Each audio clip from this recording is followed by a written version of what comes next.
Welcome back to Bible Basics for New Believers. My name is Ray. Today we're going to be looking at the prophetic books. We have already worked our way through the narrative or historical books and the poetical books. And today we come to the prophetic books, which are the purple books on your chart. The purpose of these videos is to give you background so you can more easily read your Bible. A recent study has shown actually that the prophetic books are the most difficult of the books for new believers to read. There's a number of reasons for that, which we will touch on in a minute. Before we go on, if you need to get caught up, there's a link above and a link in the description below to the videos so that you will have a little bit better understanding how all of this fits together.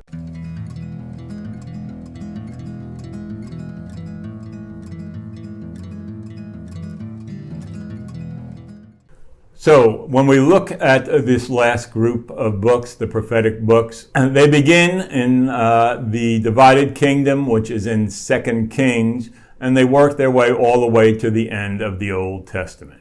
To understand these books, it's best to understand how they are divided. The first division that would concern us is the writing and non-writing prophets. These are writing prophets. There are other non-writing prophets that are important in the Bible, but these books that we are concerning ourselves with today are the writing prophets.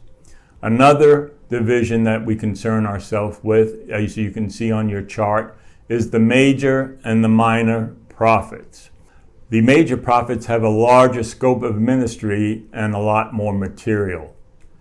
When we look at those are Isaiah, Jeremiah, Ezekiel, and Daniel. All the rest would be the minor prophets. Another division we want to look at is the timing of their ministries. When we look at the timing of the ministries of the prophets, we do so through the exile. And that was in the previous historical videos that I gave you when Israel went into captivity in Babylon for 70 years.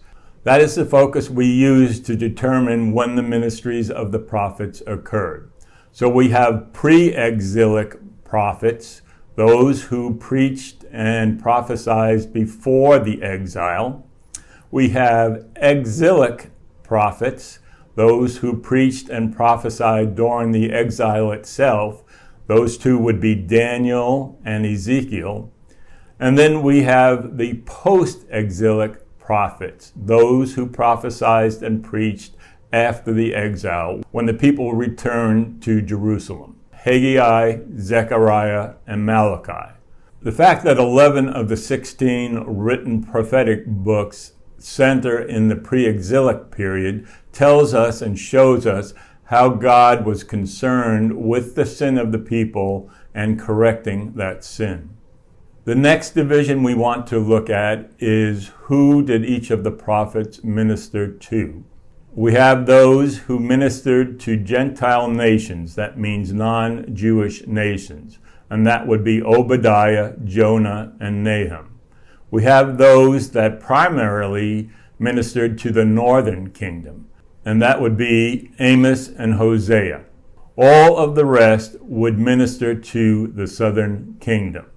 Again, 11 of the 16 written prophets ministered to the southern kingdom, and that was because God was providing through the line of David, through the southern kingdom, a Messiah to come. So we said that these are difficult books to understand.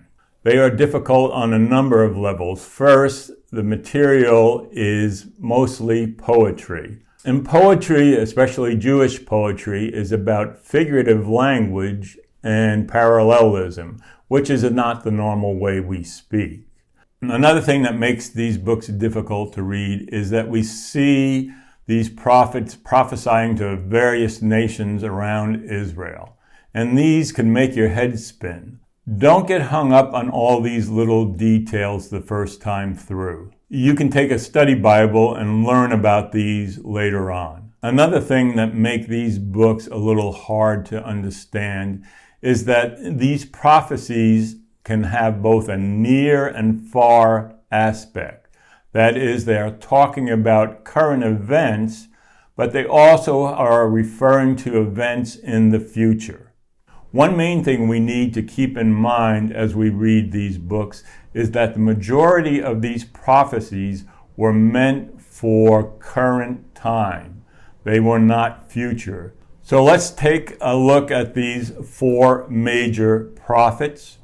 The four major prophets again are Isaiah, Jeremiah, Ezekiel, and Daniel.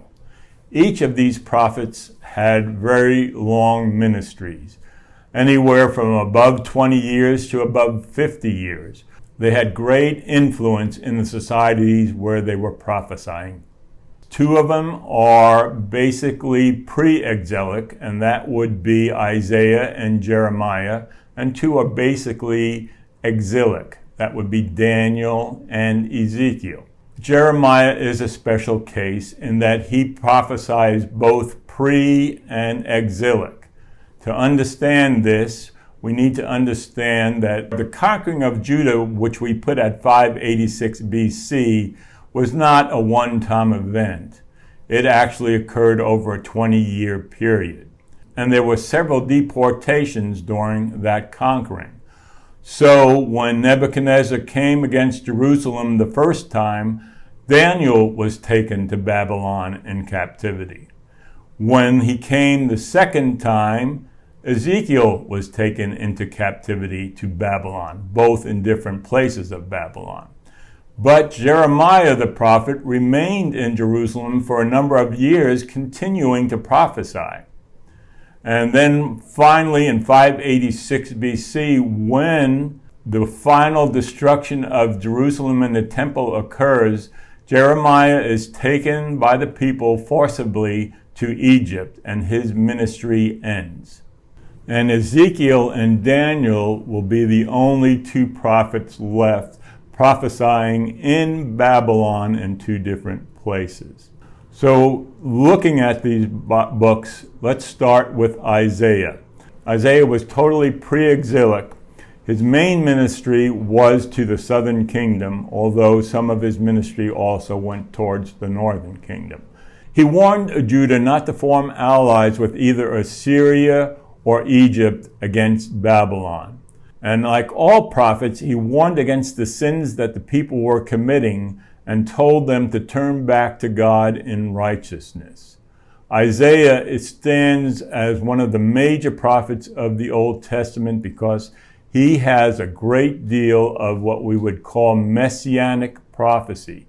The pictures of Christ's coming are most prominent in the book of Isaiah. So in Isaiah chapter 7, and chapter 9, chapter 11, chapter 42, and chapters 52 and 53, we see the foretelling of Jesus' coming more clearly than in any other prophetic book.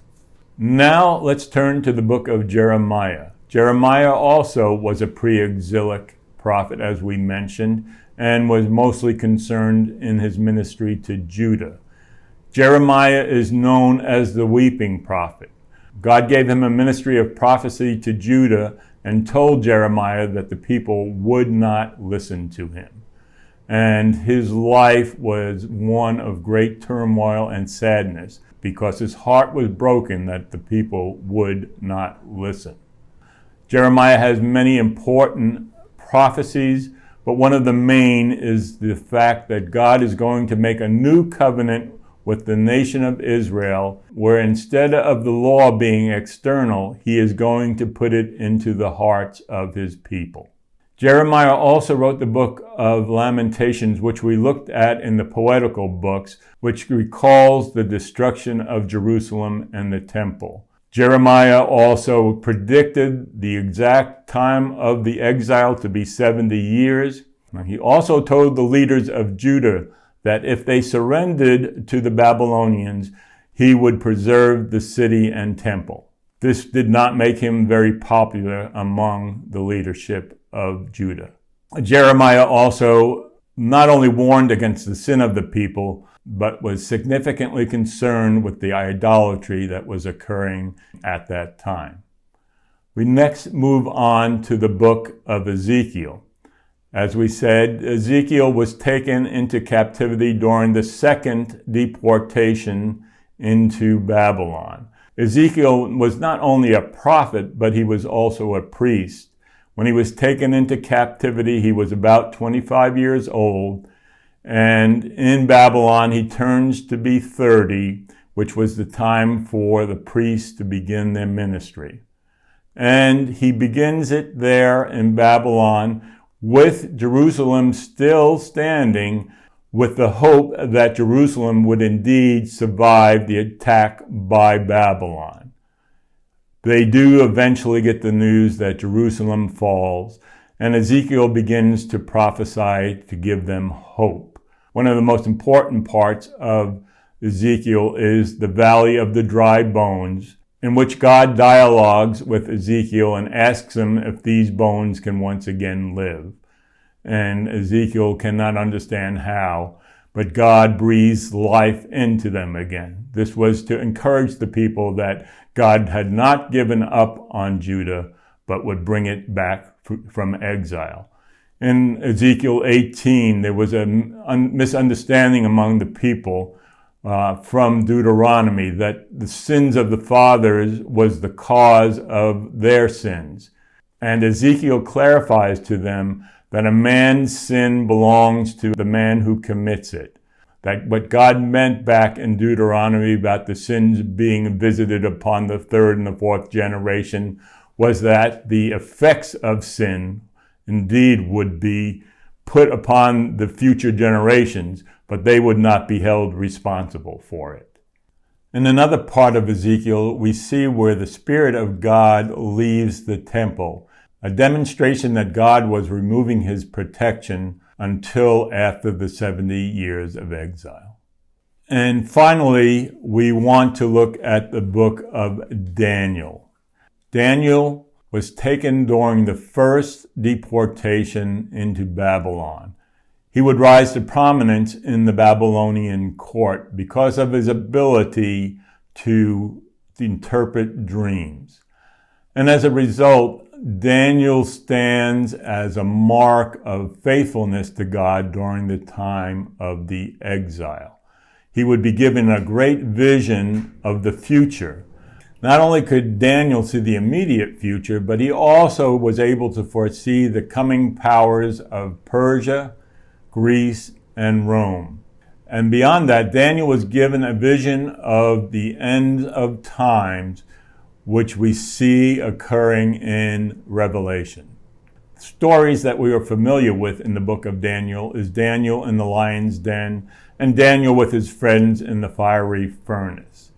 This shows us that although God had removed his protection to put the people in exile, he still showed himself faithful to the nation. Both Daniel and Ezekiel tried to encourage the people by showing them that God eventually would restore the nation back to Jerusalem. So that concludes our look at the major prophets. Next time we will be looking at the minor prophets. And if you are enjoying these videos, feel free to subscribe. And until next time, God bless.